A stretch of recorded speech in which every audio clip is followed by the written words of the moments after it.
Assalamualaikum warahmatullahi wabarakatuh. Al-Hikam karya Ibnu Athaillah Al-Iskandari. Hati tidak akan mungkin bersinar manakala keduniaan menutupinya.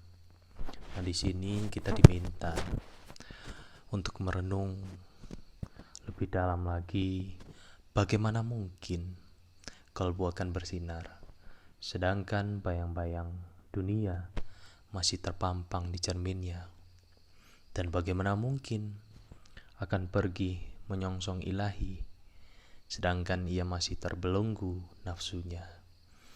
Bagaimana mungkin akan bertemu kehadiratnya sedangkan ia belum bersuci dari kotoran ataupun kelalaiannya. Bagaimana mungkin diharapkan dapat menyingkap berbagai rahasia sedangkan ia belum bertobat dari kekeliruannya.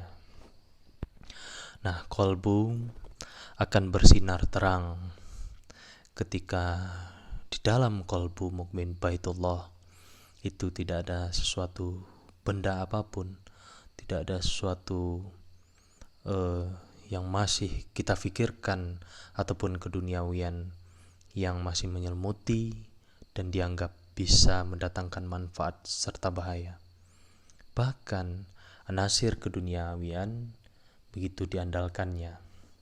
Ini sesuatu hal diminta oleh Allah kita itu lebih untuk berserah diri kepada Allah, memasrahkan diri secara total kepada Allah. Tiada keinginan ataupun nafsu yang terbelenggu dalam hati kita ingin mendapatkan lebih daripada duniawi. Allah itu mempunyai sifat yang sangat-sangat pencemburu.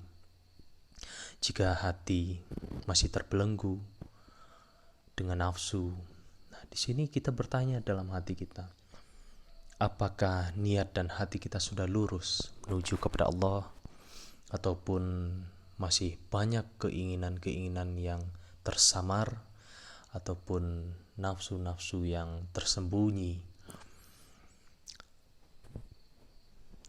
Kita diminta oleh Allah menjadi objek yang sangat-sangat nol, sangat-sangat menjadi alatnya Allah. Gak apa-apa letih, kita menjadi alatnya Allah agar kita bisa hidup bersama Allah, insya Allah mati pun dalam naungannya, dalam keridhoannya, dalam tamunya.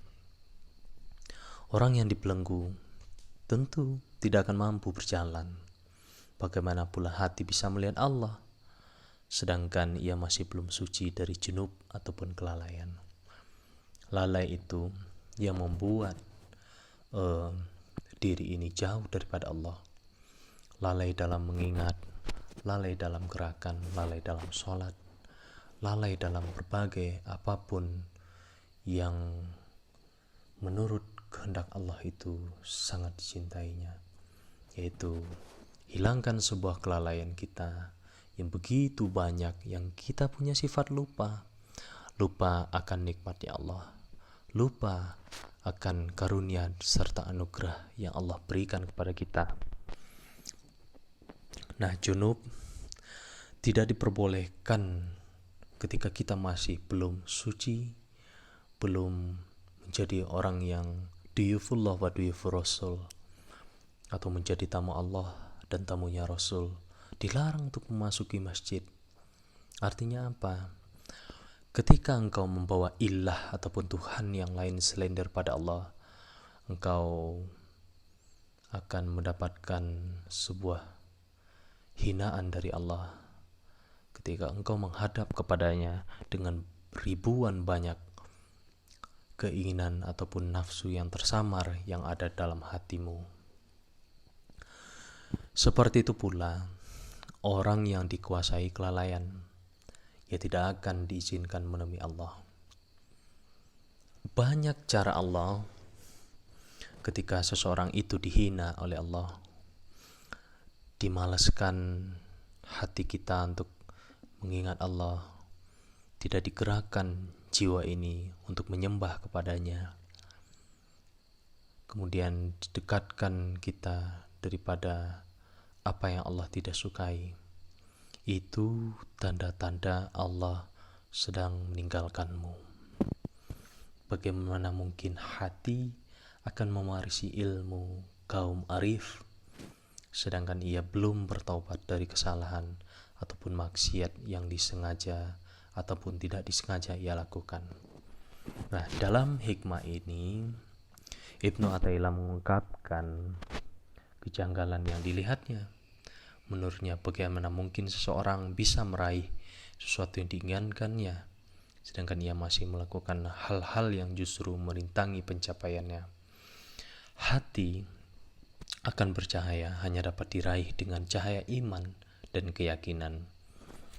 Iman itu adalah tasdikun biqalbi, qaulu bilisan, wa amalu bi arkan. Ketika kolbu membenarkan, ketika kolbu sudah dikosongkan, saat itulah seperti medan fikrah, medan fikiran yang luas. Medan itu artinya luas.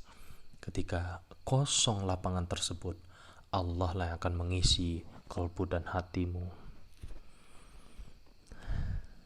Ketika masih diisi dengan dunia-dunia yang lain atau ilah yang lain, di sanalah sungguhnya engkau akan ditinggalkan oleh Allah, sedangkan ia masih melakukan hal-hal yang justru merintangi pencapaiannya.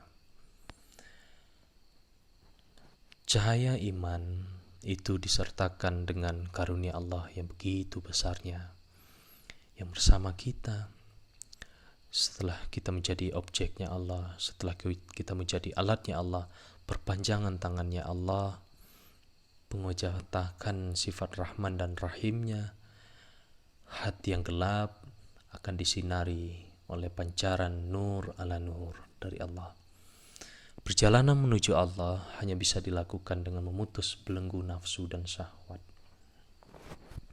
Syahwat ataupun nafsu itu adalah sebuah keinginan yang di luar dari kehendak Allah. Baik bagimu belum tentu baik bagi Allah. Nah, itu sering ketika kita meminta kepada Allah sesuatu hal yang ternyata itu tidak baik, serahkan dirimu pada Allah, biar Allah yang akan menyeleksi apa keinginan ataupun kehendakmu.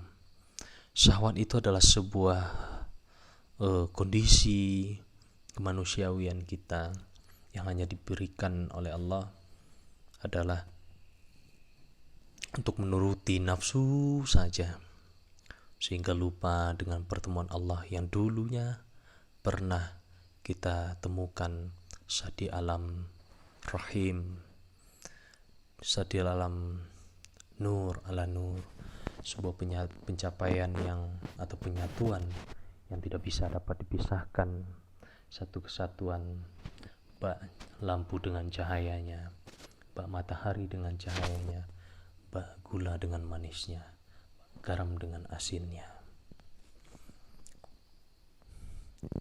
Hati yang masih belum suci ataupun masih dikotori oleh kelalaian akan menghalangi pertemuan dengan Allah. Tentu saja ketika hatimu diisi selain daripada Allah, engkau sungguhnya lagi dihinakan. Nah, jadi kita bisa melihat diri kita ini ketika kita lagi lalai daripada Allah. Oh, ini orang lagi di neraka ini. Ketika diri kita lagi ingin maksiat banget, oh, ini orang lagi dihina. Ketika hati serta diri ini menyerahkan diri kepada Allah dengan innalillah wa inna ilaihi rajiun, di sanalah engkau akan diangkat bersama Allah. Di sanalah engkau akan ditinggikan derajatnya bersama Allah untuk menjadi tamu Allah dan tamu Rasulullah. Sementara bukan dengan keinginan yang besar untuk melakukan maksiat. Allah berfirman, dan bertawakallah kepada Allah, niscaya Allah akan mengajarimu dan Allah akan mengetahui segala sesuatunya. Allah Maha tahu, Allah Maha mengerti, Allah Maha dari segala-galanya. Allah itu Maha tahu yang terbesit dalam batin kita, yang tak terdengar oleh telinga kita ataupun telinga orang lain. Dan dia akan diajarinya kita bagaimana untuk selalu bersama Allah, bagaimana untuk menerima limpahan-limpahan anugerah ataupun sinyal-sinyal daripada Allah. Kita mengerti maunya Allah, kita paham bagaimana Allah, dan kita bisa untuk mengejawantahkan sifat Rahman dan Rahimnya menjadi perpanjangan tangannya ketika engkau bisa untuk melawan hawa nafsu dan syahwatmu.